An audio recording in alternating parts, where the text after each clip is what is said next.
Hola, hola, ¿qué tal? ¿Qué tal? ¿Cómo le va? Buenas tardes. Voy a estar en un minuto nada más con el economista Gastón Remy, que sigue todavía sin asumir su banca en la legislatura. Pero además vamos a hablar de la economía que se viene de cara al fin de año y lo que puede ser el principio del 2021 en medio de tanta incertidumbre. En un minuto voy a estar con él. Estamos llegando a la Nochebuena con un panorama, como le digo, muy desalentador. La pandemia, la crisis económica, la crisis política son, me parece a mí, una combinación que dificulta la resolución de los problemas. Por otra parte, la vida social sigue condicionada por el tema de los contagios. Acá hay una preocupación sobre la actitud de la sociedad por el tema de las compras de Navidad, lo que sea, ha salido a la calle sin respeto por la distancia social, en algunos casos sin barbijo. La verdad, es un tema para mirarlo con preocupación. Y además las dosis de la vacuna rusa que se esperan para Jujuy son paupérrimas. Se habla de 3.000 dosis. Yo no sé si esto es una campaña sanitaria o una campaña propagandística desde el punto de vista sanitario. Son dos cosas distintas. El sistema escolar, por otra parte, impactado por las desinteligencias de la señora Calcina, han producido solo temor y desorden. Ahora, para ninguna de estas problemáticas, la pandemia, la crisis política, la crisis económica, no le veo ninguna solución en el corto plazo. No sé cómo lo estará viendo usted a esta hora en su casa al tema. Yo particularmente no le veo solución. Porque además no hay ninguna señal concreta de la clase política de ir sobre esas cuestiones concretas. Sí, estamos hablando de la creación de una tienda virtual con Mercado Libre, el señor Morales. Estamos hablando de las carabelas de Colón, que Morales dijo que el cáñamo de las carabelas, el cáñamo del cannabis fue el insumo para construir las carabelas de Colón, cuando el hombre hoy está viendo a ver cómo coloniza Marte. Es decir, un nivel de desconexión de la clase política de los temas concretos realmente que aterra. Es decir, estamos conviviendo con dos preocupaciones muy severas, que son el virus y la cepa nueva, y después lo que dicen los políticos. ¿Se da cuenta? Respecto a la pandemia, tampoco veo la práctica de ningún testeo. No siento que los actores estén tranquilos para enfrentar una segunda ola en Jujuy. Si hablamos de la crisis económica, con un déficit de 9.000 millones de pesos, con un presupuesto que prevé más endeudamiento en dólares y al mismo tiempo una previsión salarial para 2021 de más precarización, el panorama es, me parece a mí, complicado. Casi le diría yo, es inviable. En cuanto a la crisis política, Morales acaba de decir que su socio en los negocios, este señor de apellido Rivarola, es un opositor sensato. La verdad, en el diccionario del señor Morales, ¿qué significa la palabra sensatez? La verdad no lo entiendo. De manera que esto no es más que otra señal que nos hace interpretar que le está echando más nafta al fuego. De manera que así no hay ninguna posibilidad de un mínimo acuerdo con la oposición. Es decir, si usted calcule, si Rivarola es sensato para el razonamiento de Morales, ¿cuál es el calificativo para el resto de la oposición? De manera tal que, pese a este paréntesis de la Nochebuena que espero nos sirva a todos, lo que sigue hasta fin de año no son flores precisamente, sino más bien denuncias y reclamos alrededor de la Casa de Gobierno. Así, me parece a mí, se termina diría yo, inédito 2020. ¿Cómo le va, Gastón? Gracias por estar acá. Bien, buenas tardes. ¿Cómo anda? ¿Bien? Sí, en lucha. En lucha. En lucha. Bueno, usted hace referencia al conflicto en torno a la imposibilidad de asumir su banca. Exactamente, sí. Por eso, bueno, ahora fue de público conocimiento. La semana pasada tuvimos que tomar medidas que pueden ser un poco inéditas, pero bueno, hacer una vigilia frente a la legislatura de la provincia, tener que encadenarme porque son 7 meses y medio ya que no nos permiten rotar la banca del Frente de Izquierda. Esto es un mecanismo que el Frente de Izquierda lo ha hecho público desde el año 2011 y lo ha hecho efectivo. De hecho, bueno, hace muy poco, principio de diciembre, en el Congreso de la Nación se rotaron las bancas de diputados, tanto Romina del Pla fue reemplazada por Juan Carlos Giordano, lo mismo en la Ciudad de Buenos Aires o en la legislatura de Córdoba, como en otras, insisto, de 2011. Y Jujuy, por una decisión política del gobierno de Gerardo Morales, nos impide rotar. Entonces, bueno, eso hace a una gravedad porque justamente es una proscripción política de tener un mecanismo democrático que evidentemente les molesta, que para el Frente de Izquierda ocupar un cargo en la legislatura es una responsabilidad de la población que nos votó, pero no es motivo para sacar ventaja económica o beneficiarse con los privilegios de la dieta, de cobrar una dieta extra en negro, que es el fondo de bloque, todas esas cosas que hemos denunciado y que no hemos aceptado, entre otras, es lo que parece les molesta muchísimo y nos quieren proscribir este derecho político que es rotar la banca. O sea, acá el diputado Aldazoro renunció en mayo, el 5 de mayo, y no se le ha aceptado la renuncia hasta la fecha. Y agrego un elemento muy importante, porque ahí el propio titular del bloque oficialista, Alberto Bernis, hizo un mensaje en la última sesión, en donde el diputado Aldazoro volvió a presentar la renuncia, se la volvieron a rechazar, pero después dio un mensaje como que, bueno, el tema del FIT lo vamos a tratar más adelante en una próxima sesión. Cuando ese mismo jueves de la semana pasada se podría haber resuelto, no lo quisieron hacer y patean la pelota, como quien dice, para una sesión que no tiene fecha. Y estamos en medio de las fiestas, vamos al verano, la legislatura entra en receso.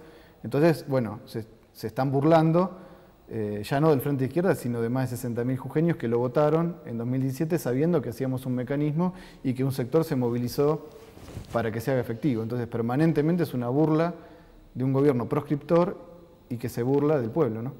¿Usted dice un gobierno proscriptor o de un sector de la corporación política que defiende privilegios y por eso hace lo que hace? Bueno, es una entiendo, proscripción compartida. Sí, claro, entiendo. Pero ya porque acá hay una decisión del máximo mandatario que está al tanto. Hemos tenido conversaciones a nivel nacional, el mismo Nicolás del Caño ha hablado con otros sectores del propio radicalismo, como Mario Negri, que le ha llamado la atención a Morales por lo que está haciendo. Hemos hablado con Sergio Massa en el Congreso, sabiendo de la afinidad que tiene el mismo Morales con Massa, pero bueno, él pretende que en Jujuy no rijan derechos políticos como rigen en otros parlamentos o en el Congreso de la Nación. Y esto desde ya lo hace con un sector del justicialismo que lo ayuda, ¿no? Ahora, pero perdóneme, ¿Morales qué tiene que ver con lo que hace el FIT? Bueno, tiene que ver porque justamente está impidiendo, porque te cuento, vos cuando presentás la renuncia necesitas por lo menos 15 votos que te la acepten. Y esos 15 votos están negados por parte de los diputados del oficialismo. Tampoco el sector del justicialismo que responde al presidente del partido lo acepta. Entonces, la renuncia está presentada y ellos la dejan ahí. Yo lo entiendo, pero lo que pasa es que el sistema está mal. Bueno. ¿Qué tiene que ver el bloque, la mayoría del Parlamento o el bloque oficialista con el electorado del FIT? El electorado del FIT aceptó ese mecanismo. Exactamente. No se está respetando la voluntad popular. Ni la voluntad popular, que es muy grave, ni los propios mecanismos de rotación y pasar por encima de la voluntad del diputado, en este caso Aldazoro, que ya presentó su renuncia en mayo y se la niegan. Entonces, esto creo yo que obedece a que les cae muy mal, por no decir odian, que exista una fuerza política en Jujuy que no se vendió y que ha denunciado estos privilegios. Yo me acuerdo que apenas asumimos, estuvimos conversando con vos acá, y habíamos hablado de este famoso fondo de bloque. Sí. Esto generó una urticaria enorme en gente como Bernis, claro, que opinan que en la legislatura tienes que tener una dieta extra en negro. Claro.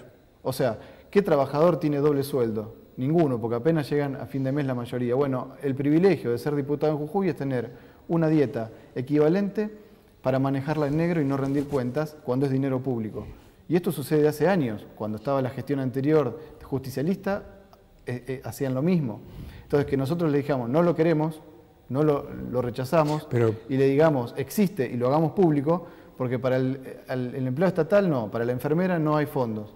Ahora, para el diputado, que ya gana más de 100.000 pesos por mes, tener otro monto equivalente para gastar a discreción, bueno, eso es gravísimo. Y eso le ha molestado. Me permite una corrección. Sí. En el rubro trabajador no se lo puede incluir de ninguna manera al señor Bernis. No, por eso... No trabajó en su vida. Son funcionarios que toda la vida han vivido por eso. de la función pública, pero además son dietas. Por eso, para nosotros son dietas, no son salarios. Entiendo. Entonces, eso es gravísimo.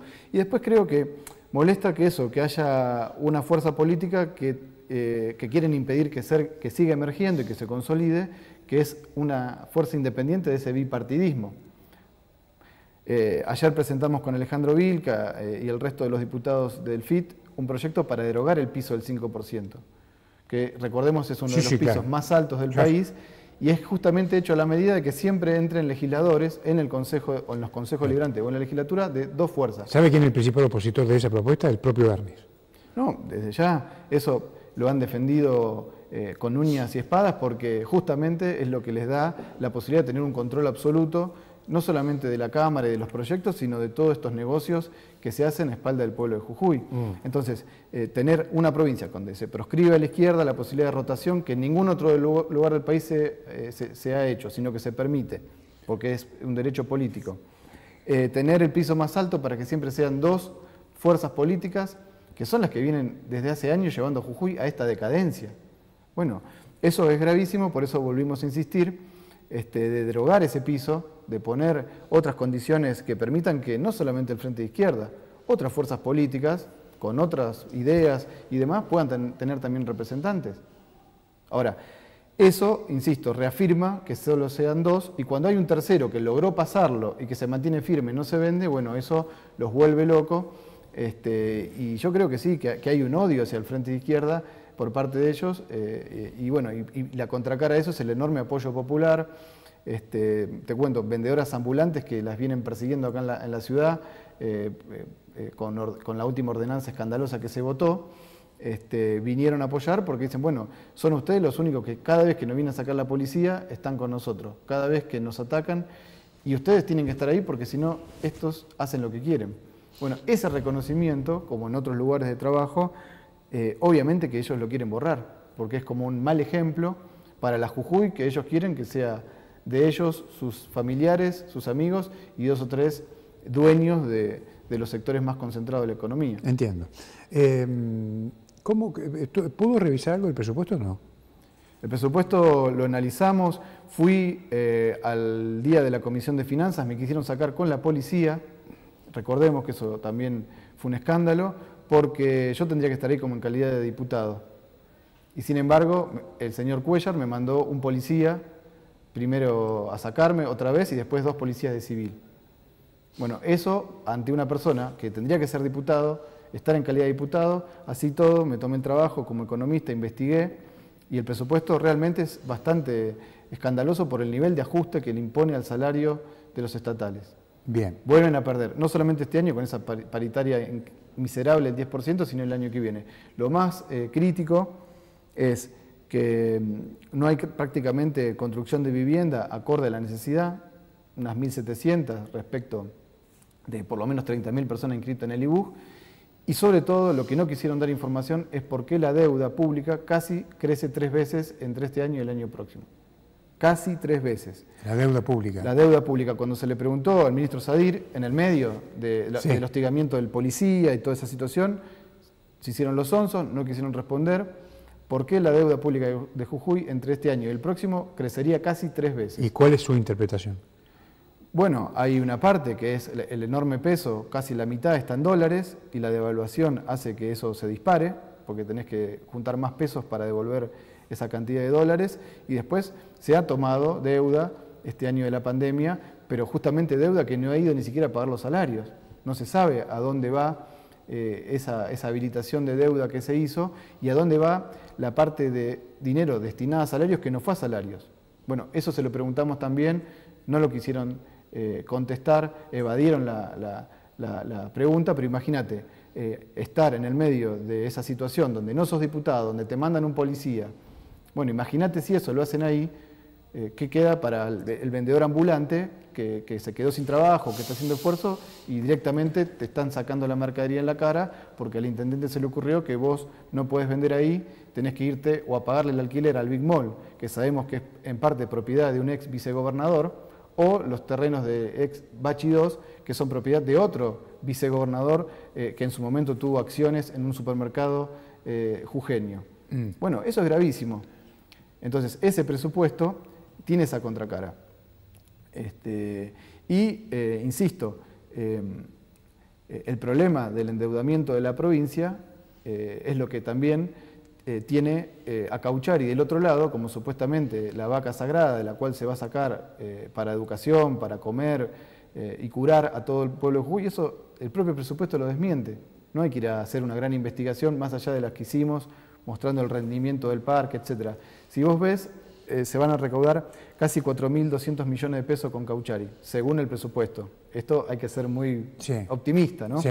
Bueno, perfecto. ¿Cuánto se paga de deuda pública en la provincia de Jujuy el año que viene? 4.300 millones. Entonces, ni siquiera con toda la recaudación de Cauchari podés devolver la deuda pública. Bueno, pero además hay que pagar Cauchari. Bueno, pero eso como... O sea, ya se llega a una situación... Suponete que Cauchari ponga los 4.000 millones de pesos para pagar la deuda pública. Pero ¿quién paga Cauchari? Bueno, justamente es impagable, por eso ya están renegociando una parte de esa deuda en dólares, que es el bono emitido en Wall Street. Que dicho sea de paso, aclararon que todavía no se hizo ninguna reestructuración. Están esperando que Nación termine de hacer el acuerdo con el Fondo Monetario Internacional para ver si después se puede destrabar el refinanciamiento. O sea, no podés refinanciar todavía una deuda en dólares porque no la podés pagar, no se llegó a un acuerdo, y el parque que vos tanto promocionás ni siquiera puede pagar la deuda en pesos. Bueno, eso es lo que están encubriendo y les molesta que haya una persona también y una fuerza política como el Frente Izquierda que dé los números tal cual son y ellos permanentemente tienen gente encargada de, bueno, decir que son gobierno abierto, pero no hay nada abierto, está todo encajonado. Entiendo. Me decían hace algunas horas que la ley Yara no está en el presupuesto. Bueno, justamente ahí se mantuvo el mismo monto de dinero que había previo a la emisión del presupuesto, claro. ¿Pero el monto para qué? Para lo que es la Casa de la Mujer y algunas que otras políticas. Pero no para la ley Yara. No. ¿Y entonces? Pues se movilizó medio Jujuy. Bueno, pero no te olvides que ahí hubo una enorme, como se llama en la jerga, rosca política, sí, o compra-venta de espacios de funcionarios que se van a designar entre el oficialismo y el justicialismo, que era sobre la base de qué presupuesto iba a tener. Bueno, ahí seguramente aparezcan partidas, que no vamos a saber seguramente, pero que aparezcan partidas de otros lugares para llevar adelante la consolidación de ese acuerdo que hicieron cuando se votó la ley Yara por los femicidios en la provincia. Eso también es un tema que ha sido escandaloso desde el punto de vista de cómo respondieron, pensando en sus cargos, a la problemática social de miles de jujeños, mujeres, familias que, bueno, dijeron basta, pero para ellos es una oportunidad de beneficiarse, ¿no? Una oportunidad de empezar a cambiar las cosas, ¿no? Está muy bien. Ahora, hay este tema de la sanción del presupuesto con una cláusula que le permite eventualmente al Ejecutivo redireccionar partidas. ¿Esto cómo lo ve usted? Mira, eso se hace en distintos lugares, distintos parlamentos, a nivel nación. El tema de todo eso es que no solamente lleva a un criterio discrecional que lo define el gobierno de turno a su voluntad, sino que permanentemente esas discrecionalidades no son a favor del pueblo trabajador. No es para decir, bueno, te voy a aumentar el presupuesto para vivienda, ¿sí? Para generar trabajo genuino, para mejorar el salario, para mejorar los hospitales, no. Por lo general es para redistribuir, claro, para un negocio particular. ¿Pero por qué le pregunto esto, Gastón? Sí. Porque usted genera una expectativa en la opinión pública. Vamos a construir tantas viviendas, para eso hay un presupuesto. Pero resulta ser que después el presupuesto ese no se ejecuta. Bueno, muchas Entonces veces... vos creaste una expectativa en la opinión pública y después la plata se va a otro lado, a corrupción, a lo que sea, a más burocracia, a deuda, a lo que sea. Bueno, eso desde ya que es un problema y es una constante. Mira, antes de ayer se votó el presupuesto en Palpalá. Sí. ¿Sabés cuánto va a destinar a vivienda el presupuesto de Palpalá? ¿Cuánto? Cerca de 3 millones de pesos. ¿3 millones? No llega a 3 millones de pesos. ¿Sabés cuánto sale hacer una vivienda? 4 No. millones. Claro. Por eso el concejal nuestro Mamaní decía, bueno, acá están votando construir medio baño, media cocina, media pieza. La respuesta del municipio de Palpalá fue mandar la policía a la gente que estaba reclamando, o la gente de Forestal, que vivía en baños, la ex Alto Hornos Zapla. Bueno, en ese municipio, que evidentemente, como en toda la provincia, hay una necesidad de vivienda, el municipio decide votar construir media casa. Y acá, te insisto, con el mejor de los vientos a favor, son 1.700 viviendas. Bueno, y el déficit es enorme. Entonces, hay también una responsabilidad de aceptar. Ahora, es un esquema, provincias, municipios y nación, de reducir esos aspectos del presupuesto, porque hay que establecer una hoja de ruta para que el Fondo Monetario en marzo diga, te apruebo, porque yo me quiero cobrar el crédito que le di a Macri para financiar su campaña, que le fue como le fue. Eso es una constante y que se va a ir profundizando cada vez más, porque lo del fondo viene para por lo menos 10 años. Entiendo. Una última pregunta, Gastón. Sí. ¿Cómo ve el 2021 con todos estos datos que has estado compartiendo conmigo? Mira, uno es lo que vos decías en la columna, hay una incertidumbre mundial por la posibilidad de un nuevo rebrote de la pandemia, esta nueva cepa de Gran Bretaña que también se está investigando y ha generado preocupación. Eso hace que sea todo muy incierto. Y después la economía argentina y demás está próxima a lo que se está discutiendo, si hay o no un rebote, cuáles son las características, pero muy lejos de recuperar los niveles de empleo, de pobreza, al menos previos al COVID. Entonces va a ser un proceso muy tortuoso, pero donde la mayoría del pueblo trabajador no es que el año que viene va a volver ni siquiera a cómo vivía antes de la pandemia, que ya venía en crisis la Argentina de los últimos 2 años. Entonces, en ese marco entra Jujuy con, bueno, un Estado que ha decidido ajustar el salario, la obra pública, entonces ahí no va a haber un motor. Tampoco el sector privado, con los salarios planchados o que han caído frente a la inflación, es un motor de consumo. Si se le aplica este cambio de movilidad a los jubilados, tampoco van a ser un factor de consumo y tampoco es que se avisaron grandes inversiones privadas. Entonces, puede ser una economía del aguante, aguantar que no se devalúe, aguantar que no se dispare más la inflación, pero en un nivel de mediocridad dentro de lo que la propia CEPAL dice que América Latina, incluida Argentina, se prepara para una nueva década perdida. O sea, como fue un poco los 80, una década de muy bajo crecimiento, de altos índices de pobreza, de desigualdad, pero bueno, eso va a dar seguramente a más conflicto social. Creo que lo último que se vio en los últimos meses en la provincia seguramente se siga reproduciendo porque la situación se vuelve cada vez más injusta y más insostenible, ¿no? Si no lo vuelvo a ver, que tenga una feliz Nochebuena, ¿eh? Gracias igualmente y reafirmar este compromiso de pelearla, porque todo lo que no se pelea nadie te lo regala, como dice el refrán. Así es, gracias Gastón por venir. Muy atento, muy amable. Gastón Remy con nosotros, que tenga una feliz Nochebuena y nos estamos viendo, nos estamos reencontrando. Chao.